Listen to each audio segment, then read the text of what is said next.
ప్రకటన గ్రంథము ప్రకటన గ్రంథము ప్రకటన గ్రంథము 5 నిమిషాల అయిపోతానమ్మా. ప్రకటన గ్రంథము 6వ అధ్యాయము అమ్మ జాగ్రత్త అండి. ప్రకటన గ్రంథము 6వ అధ్యాయము 9వ వచనం చదవండి అమ్మ ఎవరన్నా. ప్రకటన గ్రంథము 6వ అధ్యాయము 9వ వచనము. ఆయన 5వ ముద్ర విప్పినప్పుడు దేవుని వాక్యము నిమిత్తమును తాము ఇచ్చిన సాక్ష్యము నిమిత్తమును వధింపబడిన ఆత్మలను బలిపీఠము కింద చూచితిని. వారు నాదా సత్యస్వరూపి పరిశుద్ధుడా, ఎందాక తీర్పు తీర్చక మా రక్తము నిమిత్తము భూనివాసులకు ప్రతిదండన చేయుకయు ఉందవని విగ్రహముగా కేకలు వేసిన దేవునికి. ఎవరు? పరదేశంలో ఉన్నవారు, ఆ నీతిమంతులు, ఆ పరిశుద్ధులు.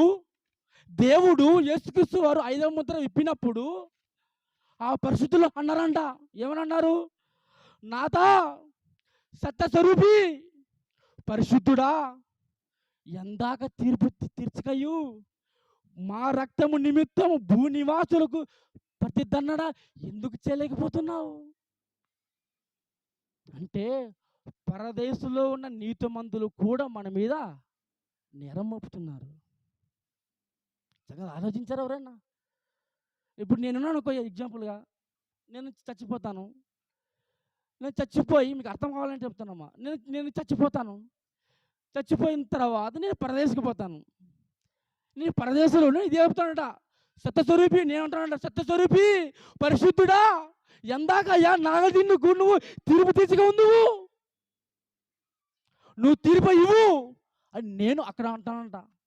అయ్యా వారు ఎన్ని సంవత్సరాల నుంచి బోధ వింటారయ్యా, 30 సంవత్సరాల నుంచి 40 సంవత్సరాల నుంచి బోధ ఉంటున్నారు. దేవా వారు మారరయ్యా, వారికి తీర్పు ఇవ్వు అని నేను దేవునికి చెబుతున్నానంట.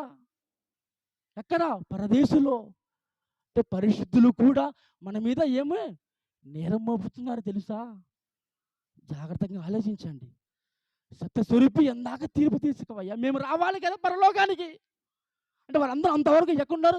పరదేశంలో ఉన్నారు. అంటే పరదేశంలో ఉన్న వారందరూ పరలోకానికి వెళ్ళాలి. వాళ్ళకి ఆలోచన, దేవా న్యాయం ఇవ్వు భూలోకానికి, నువ్వు రా, అందరికి తీర్పు తీసేయి అని అక్కడ ఉన్నవారు నేరము మోపుతున్నవారు పరిశుద్ధులు. చాలా మంది. ఇంకొక మాట చెప్పి నేను ముగిస్తాను. అందరూ మీకు జ్ఞాపకం ఉండవు కదమ్మా.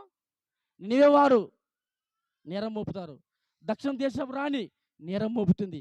ఆకాశం భూమి మన పక్షాన నేరం మోపుతున్నారు. నెక్స్ట్ ఎవరు? రాళ్ళు నేరం మోపుతున్నారు.